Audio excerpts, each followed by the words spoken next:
This is what America wants to see.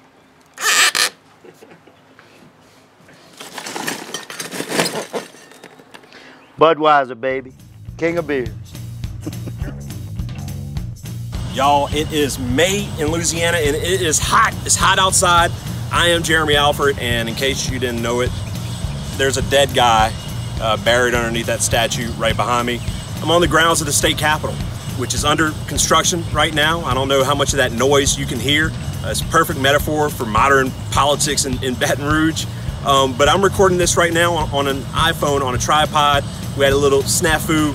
The mic was picking up some wind noise or something, and so we're having to re-record it. That's what I'm doing right now. I'm introducing this episode, which features Congressman Clay Higgins, the Cajun John Wayne, the dude from the YouTube videos for Crime Stoppers. It's a revealing episode. He shows his personal side. We talk about politics, the upcoming election cycle. And look, y'all, when I do an episode of Capital Gains, I invite a guest, invite them on. This is the first time where the guest contacted me first. The idea was, hey, just show up at Clay Higgins' house, drink a couple beers, grill some meat, film it, see what happens. That's what we did. That's what we're about to do. Congressman Clay Higgins on this episode, a singular voice in Louisiana politics, a man trying to make his way, and a man who is looking for capital gains. This episode was produced by LaPolitics.com and Ben Broussard Marketing and is sponsored by Cheniere Energy, America's largest LNG exporter, providing U.S. energy around the world and jobs to Louisiana.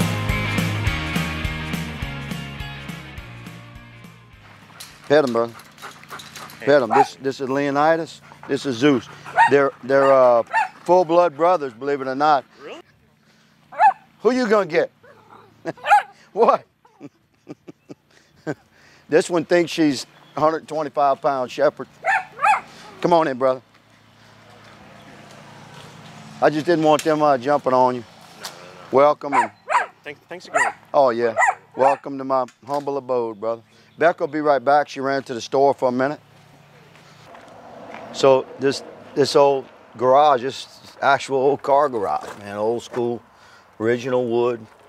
That's where my Harley sleeps, you know. It's a good space for it. That's where my Harley stays, bro.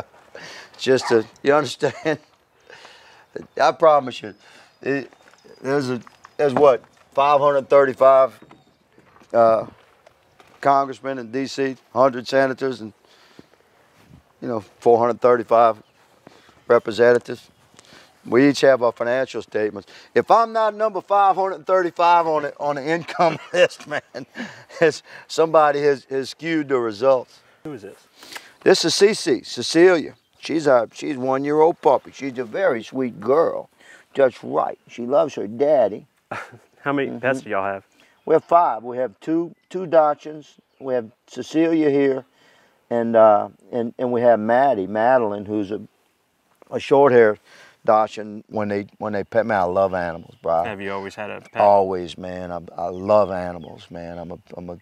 That's another area we could agree. You see, with my liberal friends, I'm a loud proponent for animals' rights and protections and things. Animal cruelty, man, is something that I never tolerated as a cop, man. If I got called on something like that, at whatever the maximum level of citation or arrest was, that's what I pursued.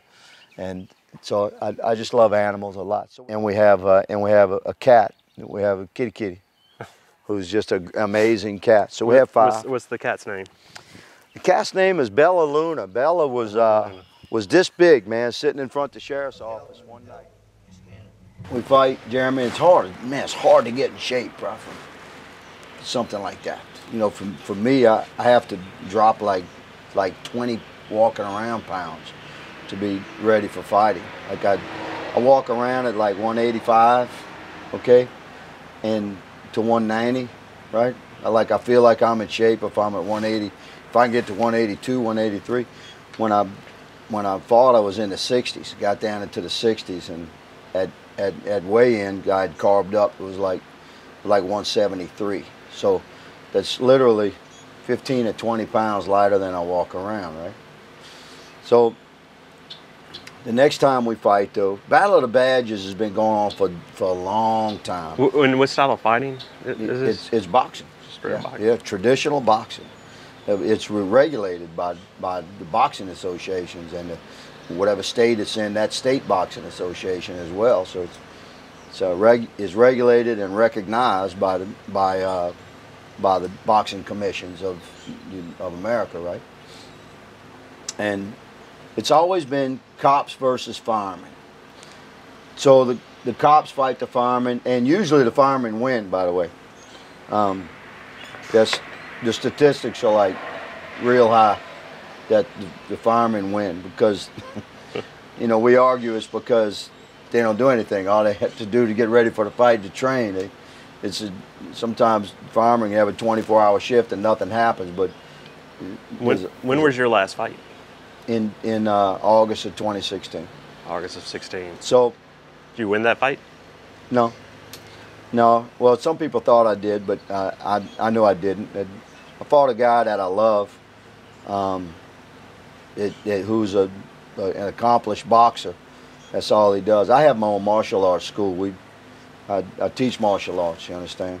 But this is different. This is traditional boxing, and point, you know, by point, a skilled boxer would generally win a fight like that. And came down to a decision. Roy. Yeah, it came to a decision by points, and I knew Roy had hit me more than I had hit him. So I knew that he'd win the fight. But everybody wins. It's all for charity. That was the biggest charity success for Battle of the Badges, I'm told, in the history of the Battle of the Badges. That particular fight, because it made it a big deal because I was fighting, right? Mm. And how many of those fights have you had?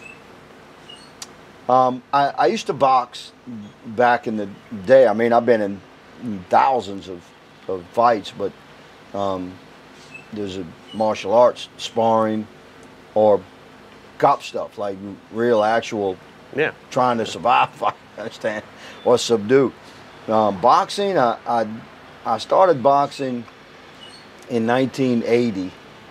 I'd been studying martial arts since I was 12. I'd belted in Taekwondo. I moved to Florida to work one summer, and I couldn't find a decent Taekwondo school, so I joined this boxing club, right? I thought I'd just use their gear and train, but I quickly, I asked to fight, and I did. Got my ass whipped by a guy named Jimmy. And that's when I realized that my style had to evolve. You understand? And these guys had real skill, and I wanted it. So we trained real hard, and I boxed an AAU match a couple months later and won by TKO in the second round, and that began like the evolution of the style that I ended up developing. I came back to Louisiana and studied White Crane Kung Fu, and I was very, very into that.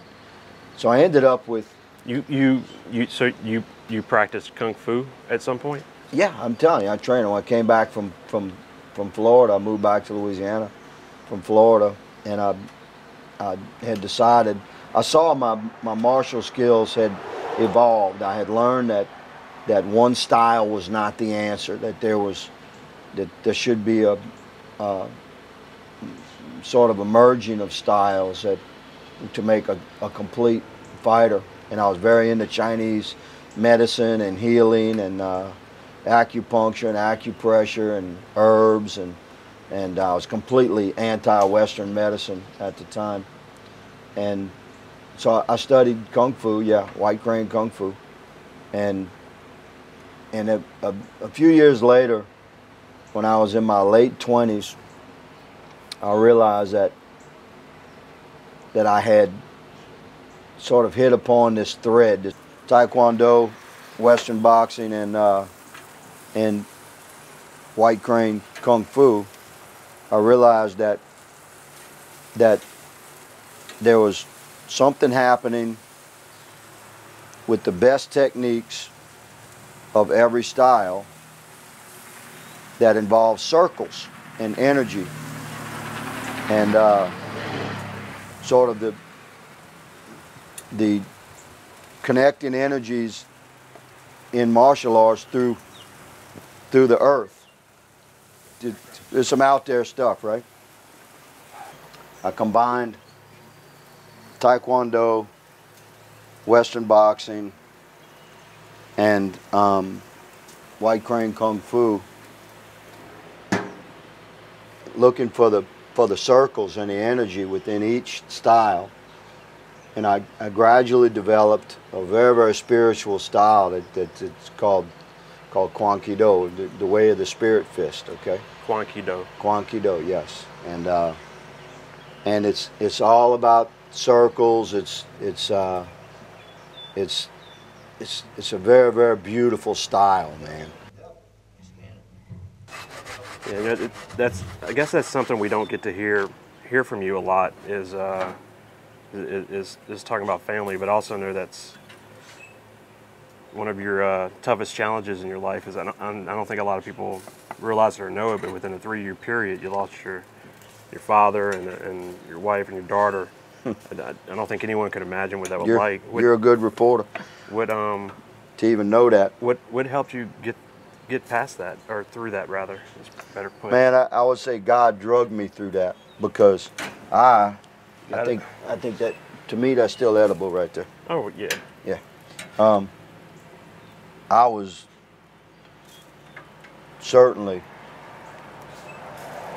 just not the man that I am now, bro. And God had given me these great burdens. That's gonna be good, bro. Really good. God had given me these great burdens, and somehow or another, He drugged me through it. My father, some miracles happened the day that my father died. In 1989, I had just graduated from Military Police Academy in Anniston, Alabama at Fort McClellan. Now, I was the first member of my family. I'm the 7th of 8, the first member of my family to serve in the military since my father in World War II. My father, who was a man amongst men, but also, you know, my dad he had his own demons, don't we all? You understand? You're still staying in the office and Oh yeah. trying to be. What do you do when you want to cook? I can't. I can only cook no hot plate. No. Dorm room. No, man. I eat like. I would generally get a Subway sandwich with virtually nothing on it, just meat and cheese. I'll eat half of it for lunch, and then that evening I'll eat half, the other half for supper. It's at my desk, man. You don't do much socializing in DC? Yeah, I do a lot of socializing because I have to. It's part of the job, you know. You have to go to this or that or the other so I eat out a lot, probably 2 times a week, because I'm going to meet this group or that group or the other that are in town. That's from constituents that have requested a meeting, or they're hosting a reception, and it's expected. It's part of the job. Of course, You have to go give love and respect to the people that have come to D.C. and they've put something together and they want their Louisiana delegation to attend, and you have to do that. So, 2 very natural fits were Veteran Affairs Committee and Homeland Security. But you've also been placed on Science and Technology. How did that come about? Was that something that you were interested in, or did it, That happened much to the chagrin of my staff, because we had gone for Homeland Security and Veterans Affairs, both of which are good fits. Big committees and was significant and in my wheelhouse. And we felt very strongly that I could perhaps make one of those committees, and we ended up making them both. And there's this period of time in the House of Representatives where you think you know what committees you're on, but you're not quite sure. it hasn't, like, the official list hasn't come out yet, but you've been told at the staff level, and you've had a chairman come pat you on the back, say, look forward to working with you on my committee. You're you know? expecting to. Yeah, you're expecting that. So, and this is about a 1-month process. So we were near the end of that. The official list had almost come out. I expected to be on Homeland Security and Veterans Affairs. So this was a win for us, and a full schedule. You understand that? Mm-hmm. So, and I didn't really get it, quite frankly, how busy I was going to be, bro. But my staff did. So they were trying to guide me, and I was just, you know, I have a very, very strong work ethic, my friend. I didn't go to D.C. to play. So anyway, it looked like I was on these 2 committees, and I was sitting on the House floor. Prior to a vote, I generally get early to votes, and I'm always very prepared, researched. I know what's going on. We've studied it during as it built up to the vote, maybe for months, and I'm always reviewing carefully in case there's any late floor amendments have been added that I need to consider for the bill. So I'm generally early to vote. So a gentleman comes and sits next to me, and his name, man, taste that, bro, was Lamar Smith, the chairman. Yeah, that's good. Mm-hmm. Brown sugar. That's damn good, huh? Mm-hmm. It's called Trump bacon, man. You been to Trump Towers? Got the bacon hanging by the... I went to BLT last time I was in Washington. I think that's the restaurant in the hotel. They sell a lot of bacon. It's a big profit for them. This is Trump, the bacon from Trump? No. Oh. I just know how to do it. Well, hey. So Lamar Smith came and sat next to me. He asked about Science Committee. And I recognized the gentleman because I've seen him on Fox News and stuff like that. I knew him as a colleague to be a significant gentleman. I had only been at work for a couple of months. It takes a while to really get to know people. And Lamar Smith comes and says, Clay? He introduced himself. So I'm Lamar Smith, chairman of the Science Space Technology Committee. He says, I understand you're likely to be on the Veterans Affairs and the Homeland Security Committee. I said, yes, sir. I think so. That's what I'm told, you know. Kind of learning the process how that happens. And he said, well, if you don't make one of those committees, or even if you do, would you consider serving on my committee, Science, Space, Technology? So I looked at him. Jeremy, cops are rascals, bro. We're always playing pranks on each other, especially SWAT cops. There's a certain bond, man. Just nothing for us to put together elaborate pranks for our Thin Blue Line brothers, especially SWAT brothers. So I thought for a minute this was a prank. I looked around at the gallery, expecting to see one of my SWAT guys up there, looking down at me. Because, man, there's no way the chairman of Science, Space, Technology was coming to ask me to be on his committee. So I told him, but I didn't say anybody. So I sensed maybe this is real. So Lamar Smith was sitting there. I said, Mr. Chairman, I'm honored that you would consider me worthy of serving on your committee. I said, but sir, you obviously hadn't seen my science grades. And he laughed. And he said, you see, Clay, that's exactly why I need you on my committee. He said, you're right, we're a bunch of scientists, man, a bunch of geeks. He said, I need an investigator. He said, the Science, Space, Technology Committee, our oversight subcommittee, has broad authority, and I need an investigator. I said, well, now you're making sense. So we talked for a little while longer, and we voted. We left the floor together. We walked down the hallway together in a tunnel. And I told him, I said, you know, I am a chemist.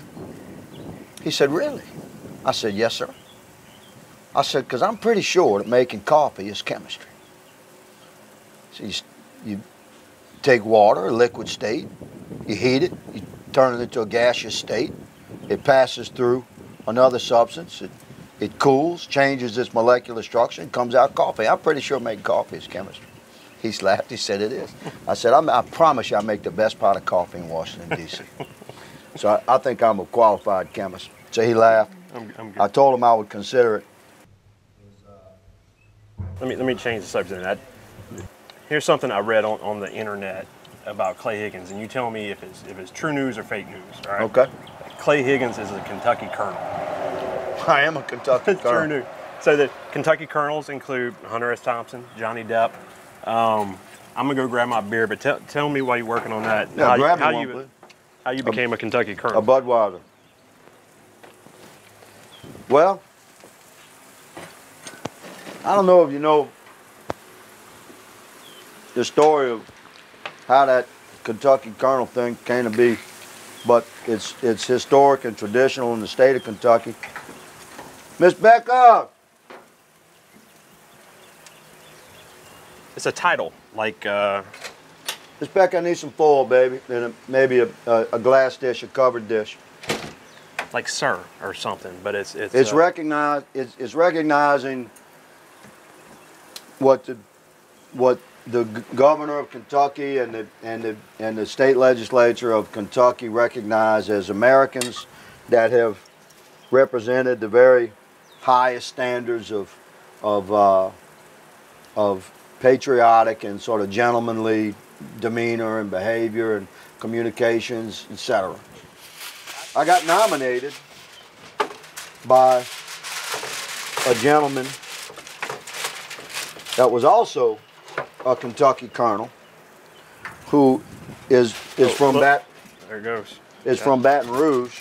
Thank you, brother. And had been following me. Who's my that? career as a cop. His name is Eric Bertolet. Great guy. Fellow colonel. Fellow colonel. He was a Kentucky colonel, and he had been following me. I was a cop, and you know, when my videos started becoming pretty widely known, he had started following me, and he nominated me to become a Kentucky colonel, and it happened. So, you know, it's amazing to think the power that those early Crime Stopper videos had. Has it become? You've become so well known for it. Do you? I don't think resents the word I'm looking for, Clay. But do you ever wish you were known for other things, or wish you would have done any of those videos differently, or had any kind of interesting thoughts on them with the passage of time? Well, you know, the Crime Stoppers videos that was me. You know, that was all me, man, unscripted, and it was certainly me. But it was me doing my best to communicate a powerful message in a 2-minute window. So all of us have a tendency to measure our fellow man one-dimensionally, if that's how he's presented to us, right? Mm-hmm. See, I mean, I know you're you know, Louisiana's premier political writer, but I didn't know you until I got into politics. So I'm quite sure there's much more to you, your family and your history and your heritage. But that's the one dimension that a guy like me will view Jeremy. So the world viewed me through the window, the very narrow window of Crime Stoppers, and I have no regrets about that, because that Crime Stoppers guy is me, but it's a small piece of me, and my my circle of friends and family that know me. You say, how are you known? By the people that know me, I'm known by many other things than the Crime Stoppers video. Man, I've spoken nationwide to large law enforcement gatherings on significant subjects that are close to my heart, of unwavering recognition of civil rights, the meaning behind the badge, the It's an oath of allegiance to the Constitution that we serve. The significance of being a police officer, the most extreme, think about this, a police officer is the most extreme restriction of freedom. We represent the most extreme restriction of freedom in the land of the free. And all of our ancestral forefathers, the reason they came here was to seek freedom, to be able to own land, to build a life, etc. Even whether we came here as free man or slave, there was always a dream of freedom. I'm quite sure that every American citizen today whose ancestral forefather and foremother were forcefully brought to America as slaves, I'm quite sure their dream was to pursue freedom.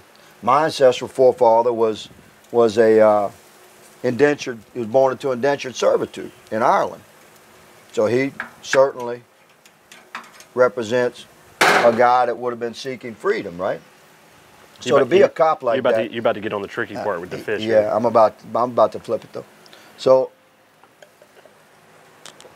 I've spoken about these things across the country, including prisoners' rights, penitentiary reform, and people don't know that. They just see, they would say, "Oh, this guy is a cop that just wants to crush crime and crush criminals and all of that." But most of my Crime Stoppers videos included the message of redemption. I wear bands on my wrists. I say redemption. The steel one is mine. The other ones I give away. I try and give 2 or 3 of them away a day, because my life is a story of redemption. I'm a failed and fallen man, redeemed by the blood of Christ. I rebuilt my life, but I'm fortunate that the Lord has given me the opportunity to share with the world other aspects of who Clay Higgins is. I think it's fair for you to not necessarily want to be the guy, the Crime Stopper guy, but I get the sense that it's an extension of something that's much more important to you. I know that you left your job as a manager at a car dealership because you had a yearning to go back in law enforcement. You told the Washington Post that not only did you lose a great deal of money making that decision, but you felt like it was one of the better decisions of your entire life. Do you think that's something that you would ever gravitate back toward? Oh, no. Man, Jeremy, it's why I can't be corrupted, man. Washington can't buy me. I left money. God has prepared me for this service. I left big money because I was losing my soul. I rebuilt my life from nothing, man. I went from making, pretty decent money, 6 figures, to making $8 an hour as a cop. A 2-week paycheck, what I took home was something I used to leave for a tip at a nice restaurant. You understand? I rebuilt my life, and it reflective of the glory of God and the path that He had illuminated for me of public service and dedicated, patriotic, constitutionalist service. And I didn't ask to be a congressman, man. I didn't know this was happening. This just, bam, it just happened in my life. And God made it clear, this is what you're going to do. So in D.C., there's a lot of corruption, bro. There's a lot of money. And they can't buy me because I've already purchased my life back from money that had destroyed my spirit, or a lot of it. I purchased my life back with the priceless blood of Christ. And I've become a guy that I'm a decent man now. Bro, I feel pretty good about where I am with my life and my walk with Christ, my relationship with my wife, and so D.C. can't touch that. They can't. I'll never go back to money. I'm not anti-money. You understand? I'm a Republican, man, not anti-money by any means, but I'm certainly against the corruptions that commonly come with money. As I earn more and more money in my life, if that be God's will, I intend to do good works with that money. I mean, look how I live, man. Congressmen don't live like this. Congressmen don't live in 65-year-old, 1,000 square foot houses, man. You've had the most intimate of details run through the media filter, divorce, family, employment history. Was there ever a time where you took a step back and thought to yourself, is this all worth the trouble and the personal invasion and everything that comes along with it? It's been a lot of pain brought upon my family. That has been very injurious, man. Horrible things, lies, spoken by liars, woven from fabrics of liars about me and my family. Is very hurtful, man.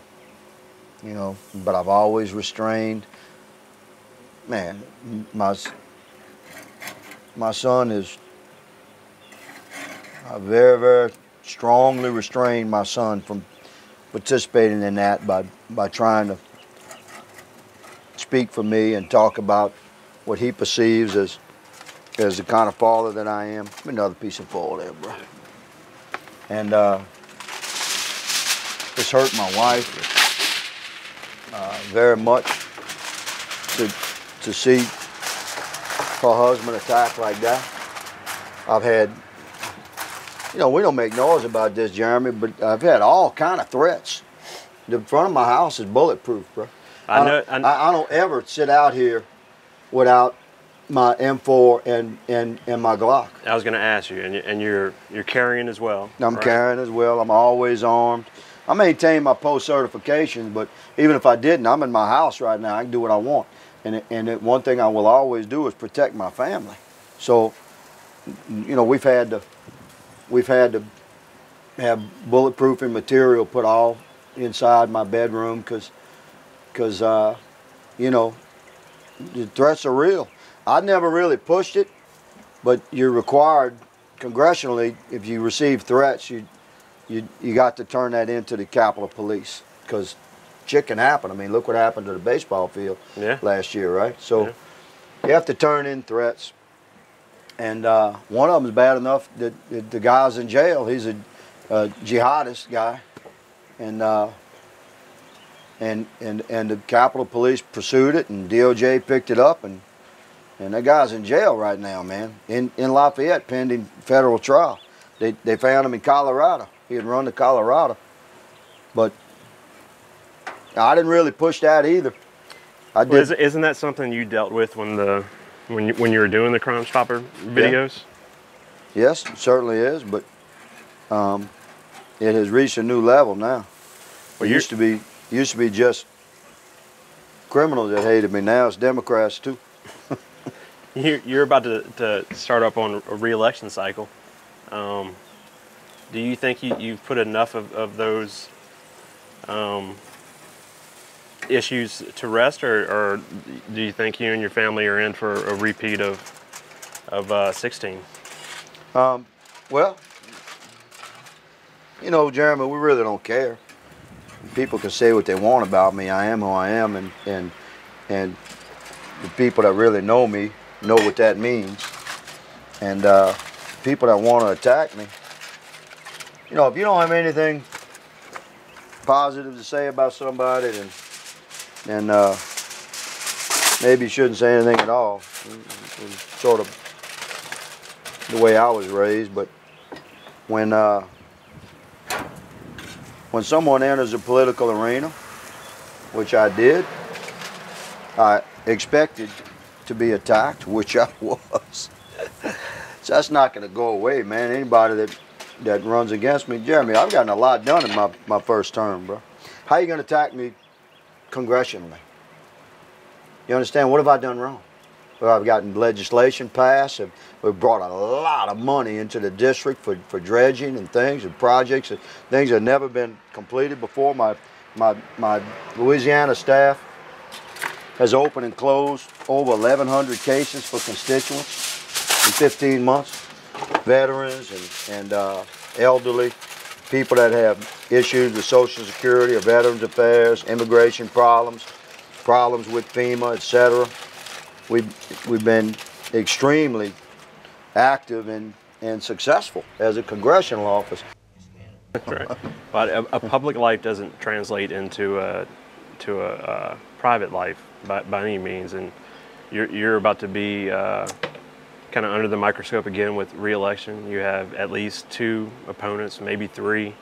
But around the state, you know, there's just not a whole lot of action. So how's it feel knowing that you may very well have the only congressional race of interest for the coming cycle? Well, it's good to be an interesting guy.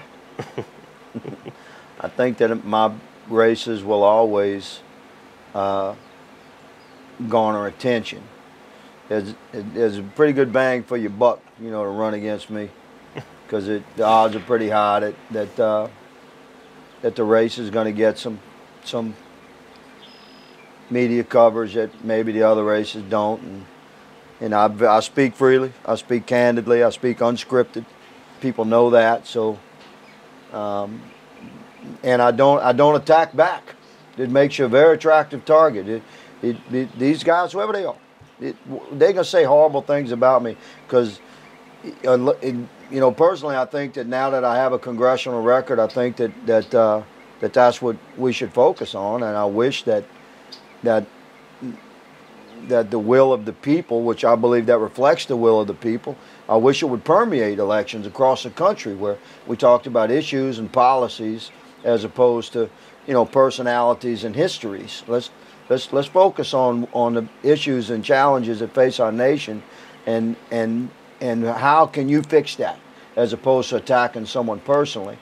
But it makes for a very attractive target for these guys, knowing that they can say whatever they want about me, and I'm basically not going to respond, and I'm never going to say anything ugly about them. Well, if you want to respond this cycle, you'll be able to, because the biggest difference between right now and the beginning of the first quarter is you got $211,000 in a campaign kitty.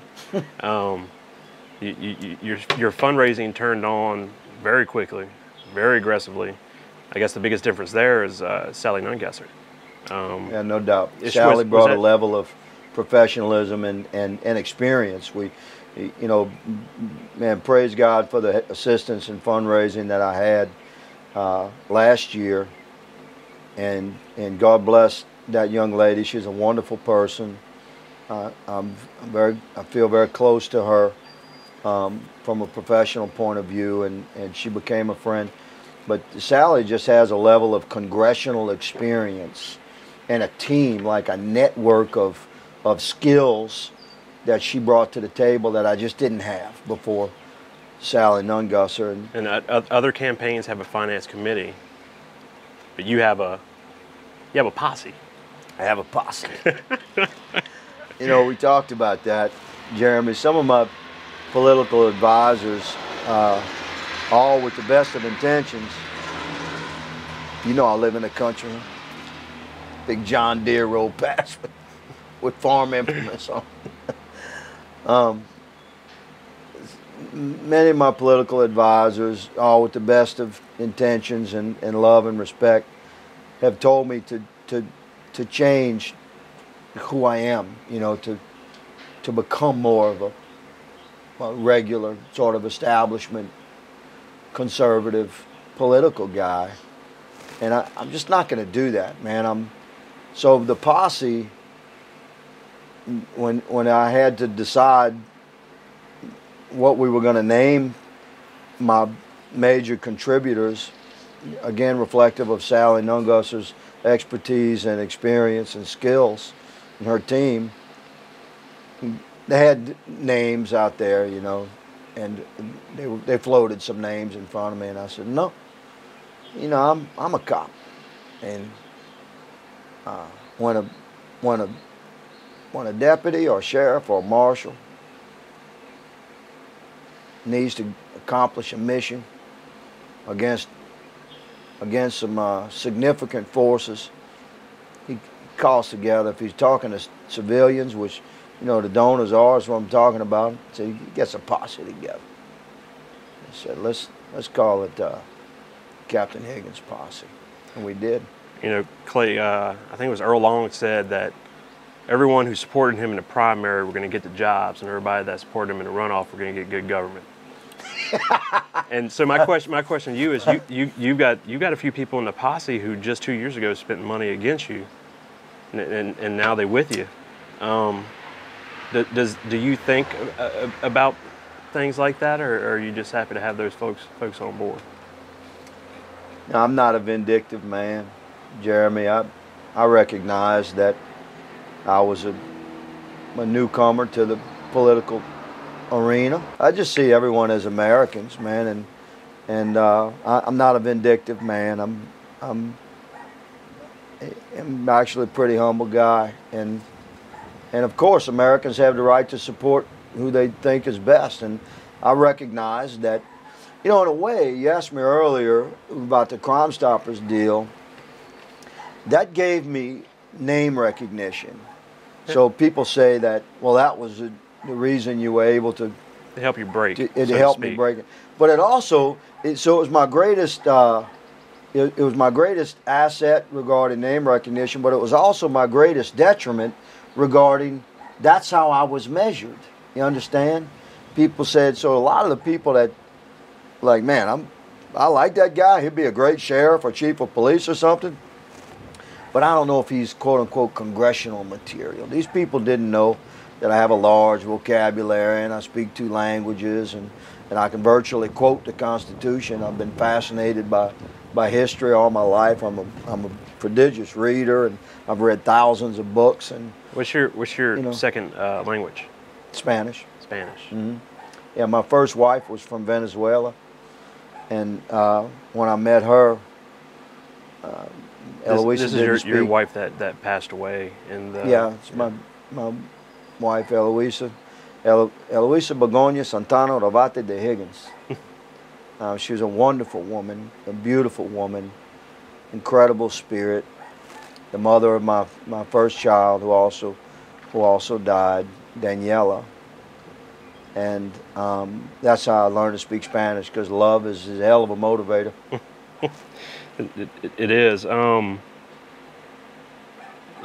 were talking about fundraising a little bit, and even before the posse, even before Sally Nunn Gusser, y'all were doing some original things with fundraising. Y'all had a Kimber pistol giveaway last cycle, and now you have I guess like a bike ride on May 12th with Alan West and Dog the Bounty Hunter.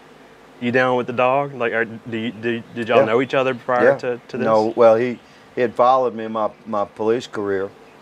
Jeremy, Dog is a guy like me. He's had a difficult and challenging past, and has become the man that he is. And he's a great guy. He's a man that is redeemed, and he's a passionate. He's a passionate believer in the principles that founded our nation. He's just a kind man, and I started helping him with some legislation that I wanted to support, and it supported his industry, the bonding agent industry, and I got very involved in that legislation, which ironically comes to the floor next week. Like on Wednesday, the same week, the day Dog and Beth leave for Hawaii to come to the redemption ride. You don't think God's operating in our life, man? That day is when the bill that brought Dog and I together comes to the floor in Washington, D.C. Amazing. My Ward Cormier, my legislative director, sent me a message over to yesterday, day before yesterday, and said, Clay, you're not going to believe this. He told me, I said, oh my God, man, you got to be kidding me. We've been pushing this bill to get to the floor for a year, and it had kind of fallen off the radar. Anyway, yeah, Dog's a great guy, and he's coming for the ride. I've been a biker for a long time, man. That's my 12th motorcycle right there, that Harley Davidson. And I've been on many, many, many bike rides. Lots of folks don't know, but when you see motorcyclists riding around right now on a pretty weekend. You got a Harley. What kind of car you got, Clay? Yeah, I got a Challenger Shaker. I'm a muscle car guy. That's a 500 horsepower car. I did some research on the way here about Park Barracks, and I learned that it was at one time a Native American trading post, and I learned that 51% of the revenue from this town comes from speeding tickets. Yeah. Are you helping? Are you helping to fund the city? I did when I worked for Port Barry. You know, a lot of municipalities, it's just a requirement that when they have a major highway that runs through the municipality, that gives a revenue source, and it's a matter of public safety. Every year, a pedestrian is hit by a car on Highway 190 that runs through the middle of town. The speed limit is 45 miles an hour for like 1 mile, a mile and a quarter, and that's all we ask for people to slow down. And Port Barry is a poor community, man. A lot of people are on foot and they cross the road, and every year somebody's hit on a bicycle or on foot. So it is a matter of public safety. But yes, sir, I did. When I worked for Port Barry, I wrote tickets. Whenever you see a cop writing tickets on the highway, that cop is usually, that's not his regular work day. He's off. He's getting paid overtime, either by the district attorney's office or by his police department to write tickets. So when you see cops on the highway running radar, unless it's a state trooper, if it's a sheriff's deputy or a city cop, I promise you, man, that cop has already worked a full week, and he's out there working overtime trying to support his family. But before we wrap this up, I wanted to talk about what actually ended up being one of our themes of our discussions today, which is that there's more than meets the eye, and that there's always a man behind the image or the character. And to those folks who have criticized you as being one-dimensional or an alpha male or a sideshow in Congress, building off of that theme that we've discussed, what do you say to those folks who haven't reached out to meet you personally or basing these observations based on popular media coverage or what have you? Well, Jeremy, I think there's a certain percentage of the citizens of the 3rd District that will never agree with me ideologically, and they have that right, and I support that right. They have, every American has been granted rights by God, by the way, not by government. Our Constitution recognized our foundational rights as having been granted by a loving and forgiving Savior, and why would I argue against that? There are certain men and women whom I love and I serve, but we'll generally never agree.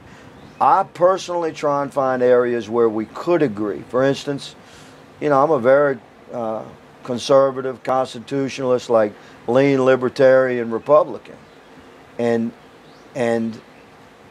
my colleagues on the left represent a different ideology, and some of the citizens that I serve reflect that liberal ideology. And I'd like to find areas where we can agree. For instance, coastal restoration. I've been a loud proponent of coastal restoration, and I've been a voice that has been one of the participants that managed to bring a lot of money to the state of Louisiana for coastal restoration. Why can't the liberal citizens that I serve, and why can't we focus on areas that we do agree, like protecting our communities from flood by flood mitigation projects? Why do I have to agree with their whole concept of climate change or global warming in order for us to agree on, yep, we need this project done, and we need this channel dredged, and we need this coastal restoration funded? Why can't we just focus on what we do agree on and leave what we don't agree on aside, so that we can just move forward as a people? Because I'm not going to wake up tomorrow and be a liberal Democrat, bro. That's not happening. Yeah, I mean, I think it's an important discussion that can be had on both sides, is to try to get maybe some of those social issues out the way and try to find those issues that you can start to drill down on and do it. Exactly. Let's do this to wrap up, all right? I'm going to give you 5 names of personalities or entities, and give me kind of just a one sentence assessment of how they're doing. One sentence. John Bell Edwards. Honorable and courageous man who certainly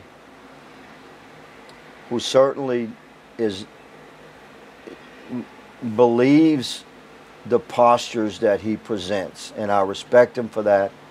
A dedicated Army veteran. I have no doubt he loves his country and his state. I respect him. I admire him for the reasons that I've just stated. Is that Dune Buggy? I admire him for the reasons that I've just stated. And so although we're ideologically opposed and we disagree on almost every policy issue, Governor Edwards and I have an excellent, respectful relationship. The Louisiana legislature. A conservative body that is trying to find a path forward with a liberal governor and executive. It's a difficult and challenging task. I have many dear friends that serve in that body, and I understand that the very daunting task that they face, and I generally support the reasonable efforts to find a path forward with our governor. You know, we have, the reality is we have a liberal Democrat governor, you have a conservative Republican legislature, so in betwixt the twain do sometimes not meet. So it's a hell of a battle they have, man, and I have some dear friends there. Julie Emerson has been a trusted confidant from day one, and just many folks, too numerous to name. I respect them, and I'm glad they're in Baton Rouge and not me. All right, so one sentence assessment on Donald J. Trump. Unwaveringly pro-American, completely dedicated to fixing our country, whether anybody likes it or not. The United States Congress.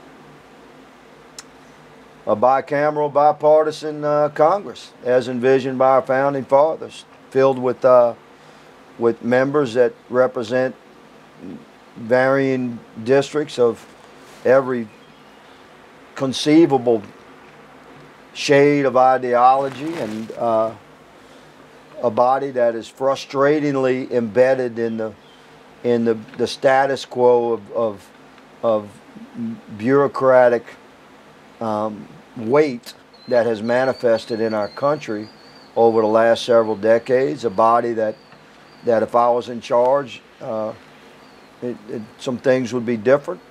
A Senate that's burdened by rules, some of which, including our cloture rule, I don't believe is constitutionally sound.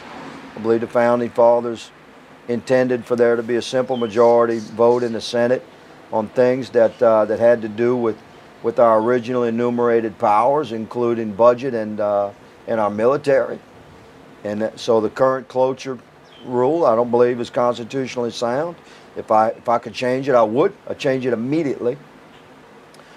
The United States Congress is expected to be a body that has contentious debate, but my perspective is that it's overly so right now. We have divisions in Congress between the parties that are unnecessary and injurious to America. Before I give you the last one and we wrap up, you said you would do things differently if you were in charge. Do you care to make a prediction for us on leadership? I don't know about a prediction. My observation is that personally I think that Speaker Ryan, if he intends to not seek office after this year, and he intends to therefore vacate the position, I think I'd like to see that happen in May. You know, not after the midterms, because any organization needs solid leadership that's in place, and I think that listen, I like Paul personally. I've come to know him as a man, and he beats me to the gym every day. He's a guy with a difficult job. Anybody that's the Speaker of the House for the Republican Party in Washington, D.C. and the House of Representatives has got a tough job, bro. Whether that's me or anybody else. I think Steve Scalise would be a wonderful Speaker of the House. I've also come to admire and respect Kevin McCarthy, and my understanding is that Steve is not going to actively oppose Kevin McCarthy. That's what he has stated. I don't pretend to know Steve's heart, but he is a man that should he become Speaker of the House, we would have a conservative, solid Speaker of the House. And I would like to see leadership concur. I say this respectfully. I'd like to see leadership concur that this should be done now, in the next 30 or 60 days, as opposed to after the midterms. We need our leadership established within the Republican Party in Congress. Here's the last name for you. One sentence assessment. Clay Higgins.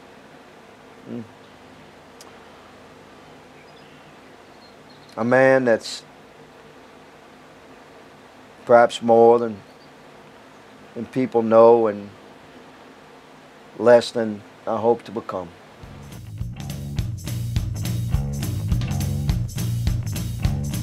That is a wrap on episode 4 of Capital Gains. Congressman Clay Higgins. Great show, a lot of great insight, but I got to tell you, all of the other shows we've done for Capital Gains came about because I contacted an elected official or an elected official's office. This was the first episode that was actually prompted by an elected official himself. His staff contacted me and said, hey, why don't you just come to Port Barre, grill some meat, drink some beer with the congressman, film it, see what happens. And that's what we did. I think we ended up with a great end product. But as usual, Clay Higgins got his Capital Gains Yeti. Last month it was Speaker Teller Bowrod. Let's take a look and see what's in the Speaker's cooler. Very, very nice. Speaker Bowrod's Capital Gains Yeti. Next month we will check back in with Clay Higgins, see what he has inside his Capital Gains Yeti cooler. Until then, keep your ethics and compliance, your war chest full, and your politics wild and ambitious.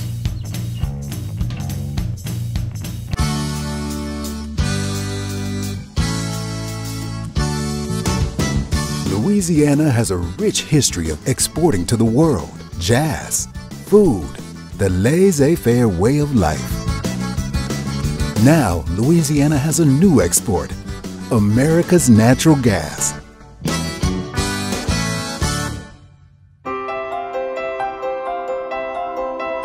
Over the last 2 years, more than 200 cargoes of liquefied natural gas from Sabine Pass have been delivered to more than 24 countries on 5 continents. And each one can say, made in Louisiana. Chenier Sabine Pass LNG facility in Cameron Parish is the first large-scale facility of its kind in the United States. We are the largest single physical purchaser of natural gas in America, and we're only getting started. By 2020, Chenier expects to be a top 5 global supplier of LNG.